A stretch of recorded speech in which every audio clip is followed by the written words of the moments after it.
اعوذ باللہ من الشیطان الرجیم بسم اللہ الرحمن الرحیم الحمد للہ رب العالمین والحمد للہ الذی ہدانا لہذا وما كنا لنہتدی لولا ان ہدانا اللہ ثم الصلاة والسلام علی اشرف الانبیاء والمرسلین خاتم النبیین شفیع ذنوبنا وطبیب قلوبنا ابی القاسم محمد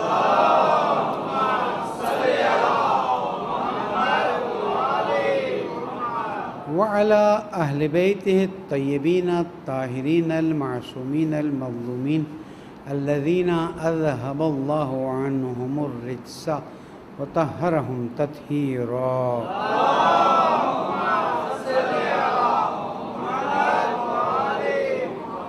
مومن کرام السلام علیکم ورحمۃ اللہ وبرکاتہ.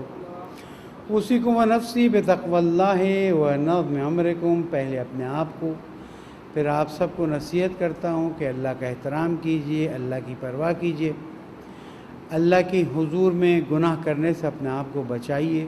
یہی دنیا اور آخرت کی علیکم السلام ورحمۃ اللہ سعادت کا راستہ ہے. پانے والے تیری اتنی نعمتیں ہیں کہ ہم تو گن نہیں سکتے. صرف اتنا کہتے ہیں پالنے والے تیری نعمتوں پر شکر کرنے کی کوشش کر رہے ہیں. تو اس کو قبول فرما دے، ہمارے گناہوں کو معاف فرما دے، ہماری عاقبت بخیر فرما دے. درود پڑھ دے محمد و آل محمد پر.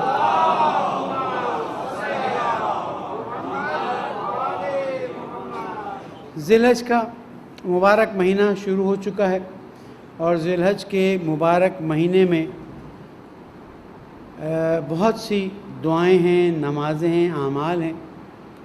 اس کے بعد روز عرفہ انسانیت کی تاریخ کا ایک عجیب روز عرفہ ہوگا جس میں عرفہ کا میدان خالی ہوگا، خانہ کعبہ خالی ہوگا اور چند لوگ وہاں پہنچیں گے. باقی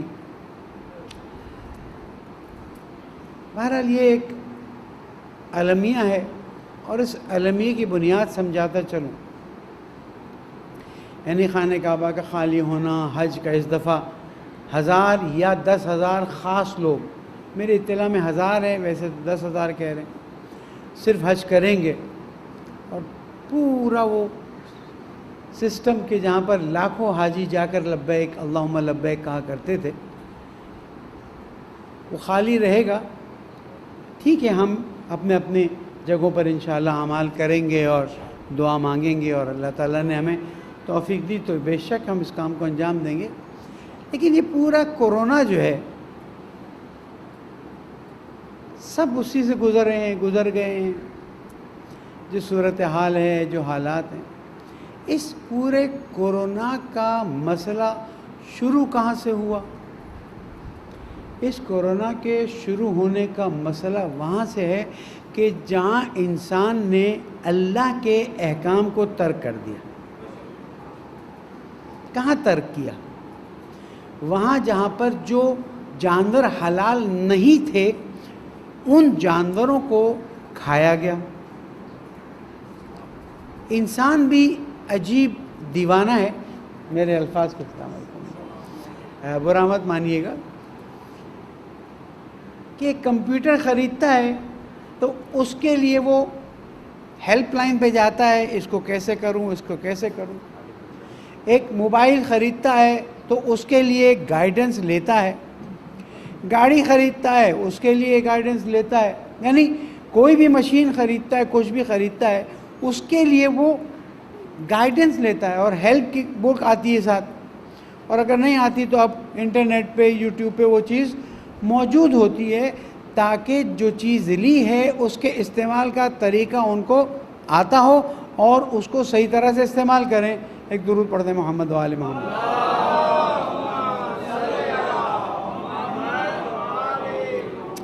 یہ اے سی ہمارے سامنے کھڑا ہوا ہے، جنہوں نے ڈونیٹ کیا، اللہ ان کو مزید توفیق دے. اور مسجد کے بارے میں عرض کروں گا، اس اے سی کو چلانے کے لیے بھی ایک کتاب کی ضرورت ہے، اس کے بغیر یہ چلے گا نہیں. یہ بھی اسی طرح سے اب کیونکہ پنکھا چلانا آ گیا ہے اس لیے اس کی کتاب نہیں. ایک اے سی چلانا، ایک موبائل چلانا، ایک گاڑی، ہر چیز کے لیے آپ کو کتاب کی ضرورت ہے. انسان کے جو اتنا ٹیکنیکل ہے اس کو چلانے کے لیے کسی ہدایت کی ضرورت نہیں ہے، اس کو اسی طرح چھوڑ دیا گیا. لیکن کیونکہ اللہ کو نہیں ماننا ہے اور اللہ کی نہیں سننی ہے، نہ اس کو ماننا ہے نہ اس کی سننی ہے، نتیجہ کیا ہے؟ نتیجہ یہ ہے کہ انسان وہ چیزیں کھاتا ہے جس کا آپ کے ہاں تصور بھی نہیں پایا جاتا. سانپ شوق سے کھایا جاتا ہے، چھپکلی آپ سوچ سکتے ہیں شوق سے کھائی جاتی ہے. کیا اللہ تعالیٰ کو چھپکلیاں اور سانپ اور مثلا سور اور وہ کتے اتنے پسند ہیں کہ ان کو کاٹنے سے منع کر دیا اور بکرے کٹوائے جا رہے ہیں، گائے کٹوائے جا رہا ہے؟ یہاں پتہ چلتا ہے ان الدین عند اللہ الاسلام، زندگی کا طریقہ اللہ تعالیٰ کے نزدیک صرف اسلام ہے. کیوں؟ اس لیے کہ وہ جانتا ہے کہ اس بدن کے لیے کیا مفید ہے، کیا مفید،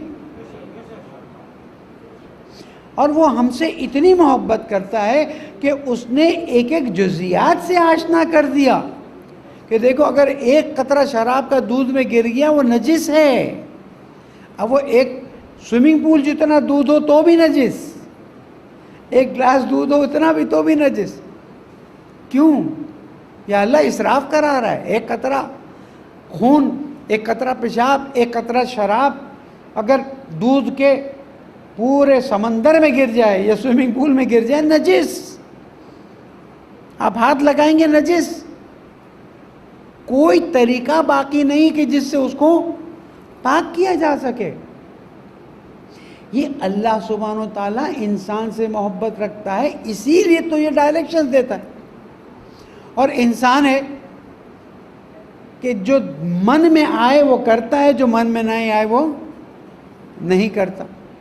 آج انسانیت کو درس ملا ہے، ان کو ملا ہو نہ ملا ہو، مجھے ضرور ملا ہے، اور اس میں اپنی کوتاہی کو پوری طرح سے تسلیم کرتا ہوں.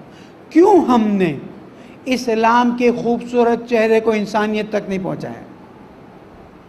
اسلام آج کے زمانے میں ٹھیک ہے دشمن نے ہی تصویر نکالی ہے، لیکن تیار تو ہم ہوئے نا. اسلام یعنی بندوق، اسلام یعنی گردن اڑانا، اسلام یعنی خون بہانا. یعنی واقعاً کیا جو تصویر اس وقت اسلام کی دنیا کو گئی ہے وہ تصویر سچی تصویر ہے، صحیح تصویر ہے یا نہیں؟ اسلام ہو تسلیم، اسلام اللہ کے سامنے تسلیم ہو جانا. اور پھر امام جعفر صادق علیہ السلام سے سوال کیا گیا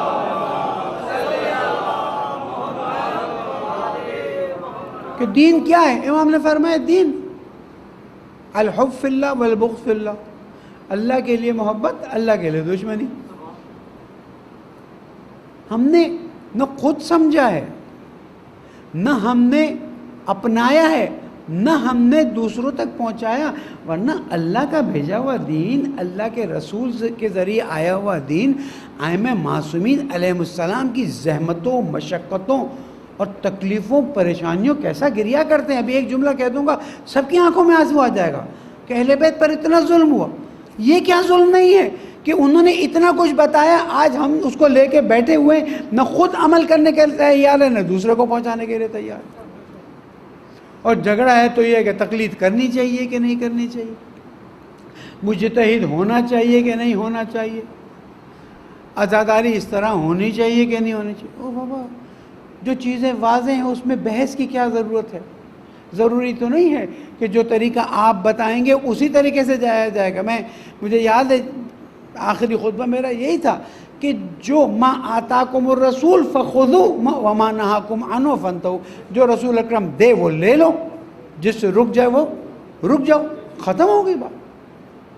اب رسول اکرم نے اہل بیت علیہ السلام ہمیں دے دیے، ہم نے تو نہیں چنے، آپ نے تو نہیں چنے، تاریخ میں کسی نے نہیں چنا. رسول اکرم نے فرمایا انی تارک فیکم الثقلین کتاب اللہ و عترتی اہل بیتی، میں دو چیزیں چھوڑ کے جا رہا ہوں، اللہ کی کتاب. یعنی یہ جملہ کیوں ہم نہیں کہتے کہ رسول اکرم نے دو خلیفہ چھوڑے ہیں؟ ہم کسی اور بحث میں لگ گئے، اس کو گرا، اس کو گرا، اس کو پچاڑ. نہیں ضرورت ہے کسی کو گرانے کے پچھاڑنے کی. کیوں؟ اس لیے کہ وہ اس قابل نہیں کہ ان کو گرایا پچھاڑا جائے. بھائی دو پہلوان مقابلے کے ہوں تو میری بات سمجھ رہے ہوں گے. ذرا مجھے احتیاط سے بھی کام لینا پڑتا ہے, پھر ٹیلی فون آ جاتے ہیں مولانا. تم اس کو کیوں پچھاڑ رہے ہو؟ تمہارے ائمہ معصومین جو اللہ نے معین کیے ہیں وہ اس لیول پر ہیں جس لیول پر کوئی ہو نہیں سکتا, امکان میں نہیں ہے. اور حضور اکرم نے فرما دیا کیا؟ انی تارک فیکم الثقلین, میں دو چیزیں چھوڑ کے جا رہا ہوں, اللہ کی کتاب اور اطاعت اہل بیت. چیلنج, کہیں مناظرے میں بلا لیں کہ اس حدیث کو غلط ثابت کر دے کوئی. میں شیعہ کتب کی تو بات نہیں کر رہا, میں اہل سنت کی کتابوں کو بات کر رہا ہوں. چند مہینے فارغ بیٹھے تو مطالعات اور ہونے کا موقع مل گیا. وہاں اللہ تعالیٰ نے قرآن میں ایک اور بات کہہ دی, اے رسول قل لا اسألکم علیہ اجرا الا المودۃ فی القربى. یا رسول اللہ, اتنی زحمتیں, اتنی محنتیں, اتنی تکلیفیں, اتنی مشکلات, اور بس مودت فی القربہ, یعنی قربہ سے محبت کا اظہار. محبت تو دل کی حالت ہے, اظہار محبت قربہ کے لیے یہ مودت ہو جاتی. قرآن وہاں سے سرٹیفائی کر رہے ہیں, رسول اکرم یہاں سے سرٹیفائی کر رہے ہیں. وہاں سے وہ جملہ آ جاتا ہے کہ جو رسول تم کو دیں وہ لے لو, جس سے روکے وہ رک جاؤ. ہم کہاں جا رہے ہیں؟ ہم کہ جن کا وظیفہ ہی یہ تھا, ہم کہ جن کے آنے کا فلسفہ ہی دنیا میں یہ تھا کہ یہ وہ لوگ ہوں گے, یہ وہ قوم ہوگی جو کربلا کو زندہ کرے گی, ہے یا نہیں؟ اگر اس میں کسی کو شک ہے تو آ جائیں, پھر بیٹھ جاتے ہیں. لیکن کربلا کو کیسے زندہ کرے گی؟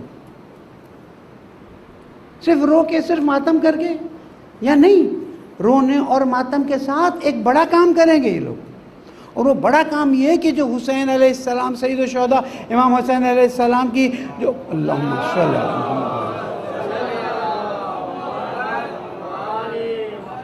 قربانیاں ہیں ان کو زندہ کریں گے.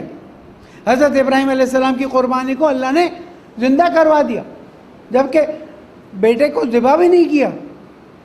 سید الشہداء کی قربانی کو ہم سے زندہ کروایا, اس کو واجب کروایا, ایک حج پہ کرنا ہوگا, لیکن اس کو واجب نہیں کروایا. کیوں؟ اس لیے کہ وہ شاید زندہ نہ ہوتا تو اس کو زندہ رکھنے کے لیے واجب کیا. یہ چاہنے والوں پہ چھوڑ دیا, جتنی محبت اتنا زندہ کرو. کہیں پابندی ہے جو شرعی حدود میں ہے, غیر شرعی حدود کی میری بات ہی نہیں. جو شرعی حدود میں ہے کسی پر پابندی ہے کہ تم مجلس مت کرو, تم ماتم مت کرو, تم نظر مت کرو, نیاز کہیں ہے.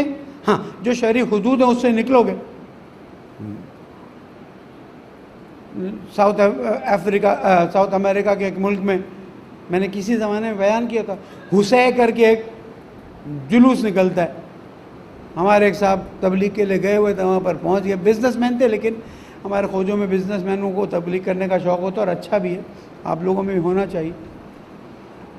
اس کو پتہ چلا حسین نام کی کوئی چیز, حسین نہیں حسین. وہ پہنچ گیا, اس نے ویڈیو نکالی.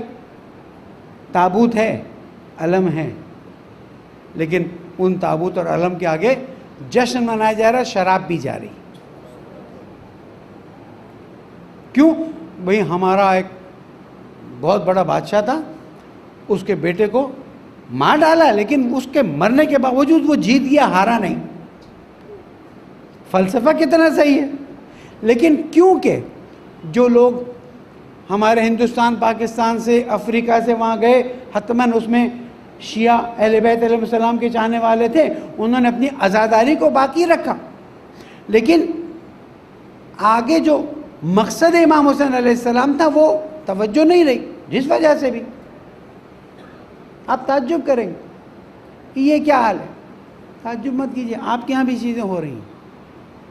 کیوں؟ جیسے کہ میں تو آزاد ہوں عزاداری میں, مجھے جو مرضی ہے کروں. بابا میں اور آپ آزاد نہیں ہیں, اور کوئی آزاد ہوگا تو ہوگا. ہم امام زمانہ کے باقاعدہ طور پر ماننے والے ہیں. اللہم صلی علی محمد. ہم 12 اماموں کے ماننے والے ہیں، ہم پابند ہیں۔ ورنہ امام موسیٰ کاظم علیہ السلام تشریف لے جا رہے تھے، واقعہ آپ نے سنا ہوا، صرف یاد دلاؤں۔ وہ کنیز سے پوچھا اس گھر میں رہنے والا بندہ ہے آزاد ہے؟ مجھے کہو آزاد ہے، بندہ کہاں ہے؟ موسیقی کی آوازیں آ رہی تھیں۔ آگے چلے گئے، کنیز کو دیر ہوئی، کیا ہوا کہاں رہ گئی تھی؟ کہا وہ پتہ نہیں، ایک صاحب جا رہے تھے، کچھ لوگ ان کے ساتھ، تو کیا ہوا؟ کہا وہ پوچھ رہے تھے کہ گھر میں رہنے والا بندہ ہے آزاد ہے؟ کہا تو نے کیا جواب؟ کہا میں نے کہا کہ آزاد ہے، میرا مالک ہے۔ تو اس نے کیا کہا؟ کہا تبھی یہ حال ہے۔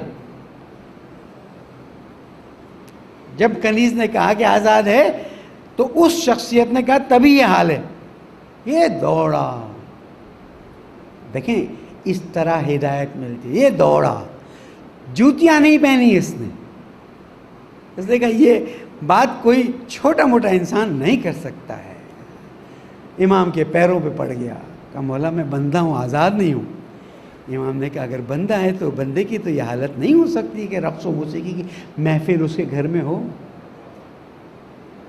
میرے لیے بھی اور آپ کے سب کے لیے درس ہے۔ اس دن سے اس نے وہ نالین نہیں پہنے، اور کوئی پوچھتا تھا کہ بھائی وہ لمحہ کہ جس وقت امام نے میری ہدایت کی، اس لمحے کی شیرینی کو میں بھلا نہیں سکتا ہوں، اس لیے ننگے پیر گئے۔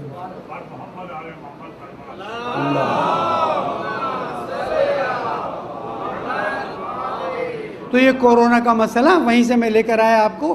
یہ کورونا کا مسئلہ، اس کی بڑی وجہ یہ ہے کہ اللہ کے پیغام کو نہیں پہنچایا گیا، آپس کے اختلافات بڑھاتے گئے۔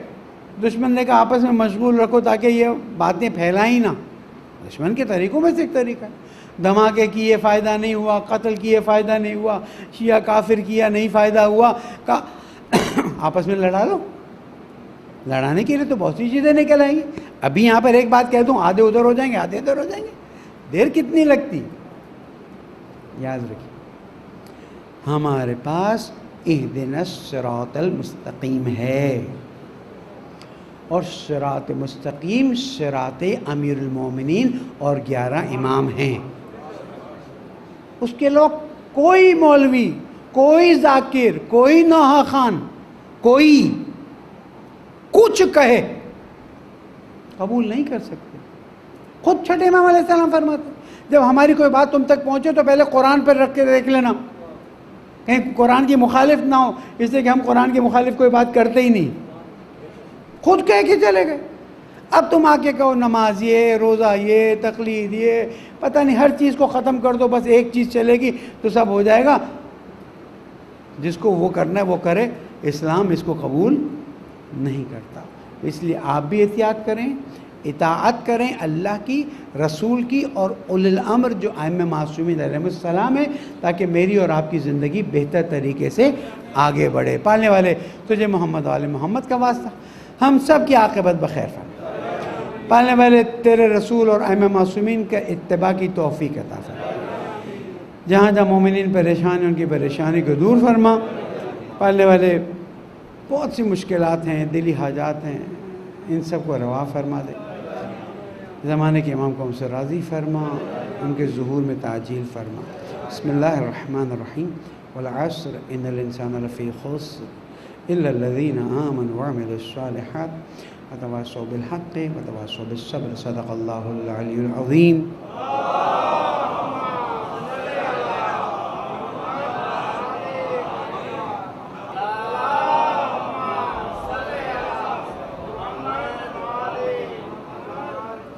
اعوذ باللہ من الشیطان الرجیم، بسم اللہ الرحمن الرحیم، الحمدللہ رب العالمین۔ مومنین تقوی اختیار کیجئے کہ یہی کامیابی کا راستہ ہے۔ چند عرائض ہیں جو آپ کی خدمت میں پیش کرنے ہیں۔ ایک تو یہ کہ عرفہ کا دن 9 ذی الحج اعمال اور دعاؤں کا دن ہے، اس دن روزہ رکھنا مستحب ہے، مگر یہ کہ اس کی وجہ سے اعمال میں سستی کا احساس ہو تو پھر روزہ نہ رکھیں، اعمال ظہرین سے شروع کریں اور شام تک دعائیں، اعمال، سب چیزیں ان کو انجام دیتے رہیں۔ کورونا کے سلسلے میں آخری والے خطبے میں بھی عرض کرتا ہوا گیا تھا اور پھر عرض کرتا رہوں گا کہ شریعت نے ہمیں کچھ چیزوں پہ پابند کیا ہوا ہے۔ 4 مہینے اور بلکہ 17واں ہفتہ تھا جو میں اب واپس آیا ہوں، اس لیے کہ کورونا کی شرائط کی وجہ سے مجھے آنے سے رکنا پڑا. ابھی بھی ہم اس کو آسان نہ لیں. دیکھیے کوئی آپ کی عزاداری کو نہیں روکنے کا، کوئی آپ کی عبادت کو نہیں روکنے والا. روکنے والے کہاں چلے گئے، آج یہ کہاں سے کہاں پہنچ گئی عزاداری، دنیا کے کن کن. لیکن یہ جب آپ آ کے کہتے ہیں نا جناب کون ہے جو عزاداری کو روکے گا، آج اس دنیا میں کوئی مائی کا لال یہ جرأت نہیں رکھ سکتا کہ عزاداری کو روکنا تو کم کرنے کی بھی ہمت نہیں رکھتا. اس میں کوئی دو بات نہیں، کوئی لگی لپٹی نہیں. 21 رمضان کو آپ نے دیکھ لیا، جہاں تھوڑی سی حکومت نے جو شرائط تھی اس کے خلاف بات کی، نتیجہ کیا ہوا. میں یہ عرض کرتا ہوں کہ کسی کو بھی دین کے کسی کام سے روکا نہیں جا رہا، لیکن ایک صورتحال ایسی پیدا ہوئی ہے کہ جس میں احتیاط کرنے کو کہا جا رہا ہے. نہیں معلوم آپ کے کتنے جاننے والے، لیکن میرے تو بہت سے جاننے والے عمر کی وجہ سے، بے احتیاطی کی وجہ سے، کورونا کی وجہ سے چلے گئے دنیا سے. اور جان ہماری اپنی نہیں ہے، یہ اللہ کی امانت ہے. آپ سے کون کہتا ہے کہ آپ جلوس میں نہ جائیں؟ آپ سے کون کہتا ہے آپ مجلس میں نہ جائیں؟ معذرت، آپ سے کون کہتا ہے کہ آپ نماز میں نہ آئیں؟ لیکن جو طریقہ کار معین کیا گیا ہے اس کا احترام کر لیں، آپ کا نقصان نہیں ہوگا. اگر مثلا نماز کے بعد مصافحہ نہیں کر سکتے، آپ کے دل میں ہے نا انما الاعمال بالنیات، عمل کا دار و مدار نیت پر ہے. اگر آپ کی نیت تھی کہ میں 50 لوگوں سے مصافحہ کروں گا، نہیں کر سکیں، ثواب تو مل گیا نا. تو خدا را نہ اپنی دینی رسومات کو چھوڑیں، نہ کورونا کے SOPs کو چھوڑیں. دونوں کو ملا کے آگے بڑھتے جائیں، آپ کا نقصان کم سے کم ہوگا. لیکن اگر آپ خیال نہیں رکھیں گے تو ظاہر ہے کہ پھر گھر والوں کی اب دیکھیں کتنے بچے یتیم فیملیز فون آ رہے ہیں، یہ مسئلہ وہ مسئلہ، یعنی اچھا خاصا کماتا انسان دنیا سے چلا گیا. اس لیے کورونا کی احتیاط بہت ضروری ہے، اس کو نہ چھوڑیں. 2-3 نکات عرض کرتا چلوں. ایک تو مجھے چیف جسٹس کی سمجھ نہیں آتی، برا مت مانیے گا، جو ہوتا ہے وہ کہ اتنا ظلم کر رہا ہے اور چیف جسٹس اس پر سو موٹو لینے کے لیے تیار نہیں ہے. بھئی آپ تو خود کہتے ہیں میں کراچی کو اچھا بناؤں گا، ایمپریس مارکیٹ کو توڑ کے آپ نے بڑا خوبصورت بنا دیا، شکریہ. لوگ رات 12 14 گھنٹے پسینے میں بے ہوش ہو رہے ہیں، تکلیف میں. تمہارے کان پہ جو نہیں روکتی، پھر تم بولو گے ہاں اس پہ بھی لگاؤ، وہ کیا کہتے ہیں وہ کانٹیمپٹ آف کورٹ. میں تو منت کرتا ہوں کہ مجھ پہ کانٹیمپٹ آف کورٹ لگے اور میں جاؤں اور جا کے اس کے منہ پہ کہوں کہ دے تو جو سزا دینا چاہتا ہے، لیکن تو اس سزا کے لیے تیار ہے نا کہ تیرے پاس جسٹس کا قلم تھا، تو نے کراچی والوں کو انصاف نہیں دیا. ہمارے شہداء کے واقعات اور مسائل الگ ہیں. کہاں گئے قاتلین کو؟ کس نے بھگا دیا؟ کیا کر دیا؟ عاشورہ کا واقعہ، چہلم کا واقعہ، مسجد حیدری، مسجد علی، کوئٹہ، گلگت بلتستان. ابھی کل بھی جو خبر آئی ہے پارا چنار سے، عجیب صورتحال ہے. او بابا تم کیا کرنا چاہتے ہو؟ وہ بیچارے مولانا افتخار نے ایک بات کہہ دی، میں ہمت دلائی میں نے ان کو، لیکن ظاہر ہے کہ ہم سفر نہیں کر سکتے تھے، ورنہ میں تو کہتا کھڑے رہے. بھائی کیا ہے، ایک تاریخ میں ایک عالم دین کو حق کہنے پہ سزا مل جائے گی تو کون سی بری بات. کچھ لوگوں کو ہوگا کہ نہیں، عالم دین جو ہے وہ ہمت کرتے ہیں. کراچی پہ ظلم ہے، ظلم. کوئی KE میں کام کرتا ہے وہ KE والوں کو بتا دے، قیامت میں کوئی گریبان پکڑے یا نہ پکڑے، شبیر میں سمیت تمہارا گریبان پکڑے گا. تمہاری وجہ سے لوگوں کو تکلیف ہے، اذیت ہے، پریشانی ہے. مسٹر عمران خان، اس کی کیبنٹ، سندھ حکومت، اس کی کیبنٹ، ہر وہ شخص جو اختیار رکھتا ہے، میں اس کو کہتا ہوں اگر تم نے فوراً کہ ابھی اخبار میں لکھتے ہیں جناب KE کا لائسنس کینسل ہو سکتا ہے، تمہارے باپ میں ہمت نہیں تم کینسل کر سکو. تم نے اتنا مال کھایا ہے ان لوگوں سے. کوئی مجھے چیلنج کرے گا تو پھر جمعے کے خطبے میں لا کے دکھاؤں گا. عارف نقوی کو میں بہت نزدیک سے جانتا ہوں. اس نے دین کے لیے کیا کیا پرابلمز کیے وہ اس کو بیان نہیں کرتا، اس لیے کہ وہ اپنی صفائی کے لیے آ نہیں سکتا. لیکن KE کا حال دیکھیں کیا کیا ہوا ہے. اور آپ لوگ خاموش بیٹھیں گے تو امام حسین علیہ السلام نے فرمایا جتنا دیر سے ظالم کے خلاف اٹھو گے نقصان اتنا ہی بڑا ہوگا، آپ کی مرضی. نمبر 3، میں کہتا ہوں کہ نیب کے ڈرامے کو ایک طرف کیا جائے، یا نیب کو پورا اختیار دیا جائے، نیب کو پورا بجٹ دیا جائے.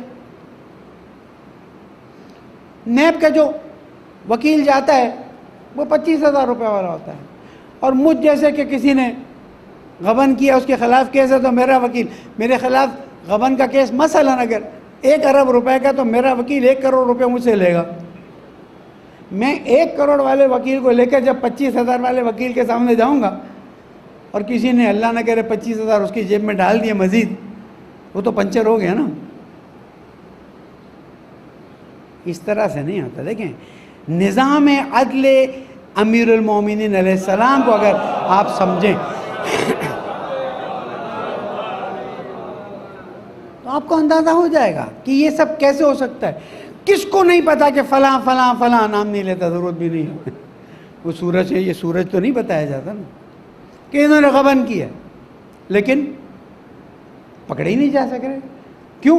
اس لیے نہیں کہ ثبوت نہیں ہے، اس لیے کہ جو آتے ہیں وکالت کرنے وہ اتنی کمزور فائل لے کر آتے ہیں.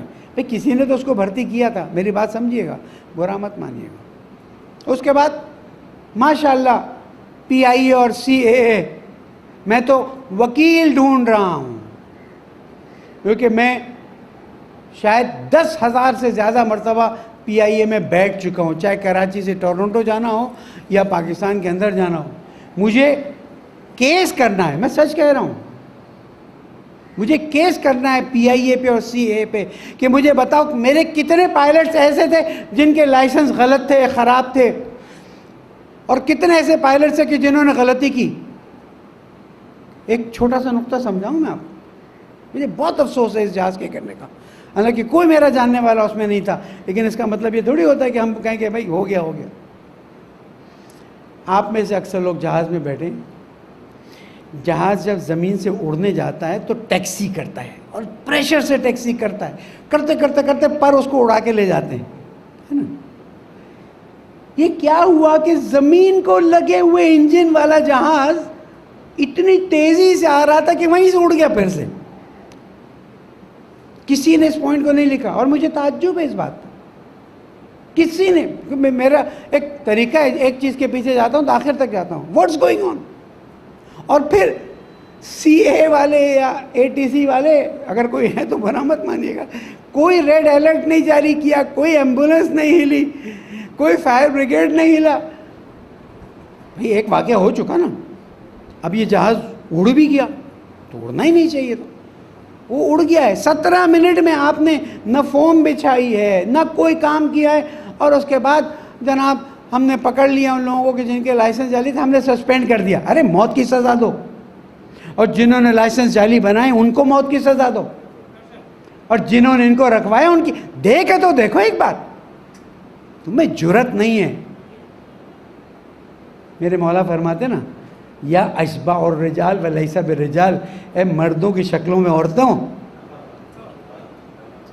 بے غیرت، بے شرم. لیکن کیا کہوں، کتنا روں. دنیا میں جو حالات پیدا ہو رہے ہیں اس کی طرف بھی توجہ کیجیے. انشاءاللہ عید کی نماز بھی آئندہ جمعے میں حاضر ہوں گے. انشاءاللہ عید کی نماز میں بھی کوشش کریں گے حاضر ہونے کی، اگر شرائط صحیح رہے. لیکن آپ سے میں نصیحت کرتا ہوں قربانی کے بارے میں، اجتماعی قربانی کے بارے میں. ٹھیک ہے، گھر پہ بکرا کاٹنا، گائے کاٹنا، دمبا کاٹنا اچھا ہے، لیکن میں نے عرض کیا نا کہ حالات صورتحال کو دیکھتے ہوئے ہم تو وہ ہیں کہ جو اہل بیت علیہ السلام کے بتائے ہوئے طریقے پہ آگے بڑھتے ہیں. نیکسٹ ایئر حالات اچھے ہو جائیں گے پھر گھر میں کاٹ لیں گے، لیکن اس وقت حالات اچھے نہیں ہیں. قصائی کون آتا ہے، کیا آتا ہے، وہ کہاں گیا تھا، کیا ہوا. اس لیے اجتماعی قربانی کی طرف آگے بڑھیں، یہ زیادہ مفید بھی ہے اور ضروری بھی ہے. اور کوشش کریں. یعنی مجھے ایک فون آتا ہے تھر سے کہ مولانا اس سال گوشت ملے گا. میں نے کہا اس گوشت کے لیے تم نے مجھے فون کیا؟ مولانا سال میں ایک ہی مرتبہ تو گوشت ملتا ہے، ان کا حق بنتا ہے. پالنے والے تجھے محمد والے محمد کا واسطہ، ہماری کوتاہیوں سے درگزر فرما، پریشانی کو دور فرما، مرحومین شہداء کے درجات کو بلند فرما، جہاں جہاں مومنین ان کی جان مال آبرو کی حفاظت فرما. پالنے والے پوری قوم ملت سب کو کورونا کے شر سے محفوظ فرما. یہ جو حکومت کر رہے ہیں اور جس فساد کر رہے ہیں، پالنے والے ان سب کی ہدایت فرما دے. ہم سب کی عاقبت بخیر فرما دے، زمانے کے امام کو راضی فرما دے، ان کے ظہور میں تعجیل فرما دے۔ بسم اللہ الرحمن الرحیم۔ اذا جاء نصر اللہ والفتح ورأیت الناس يدخلون فی دین اللہ افواجا فسبح بحمد ربک واستغفرہ انہ کان توابا۔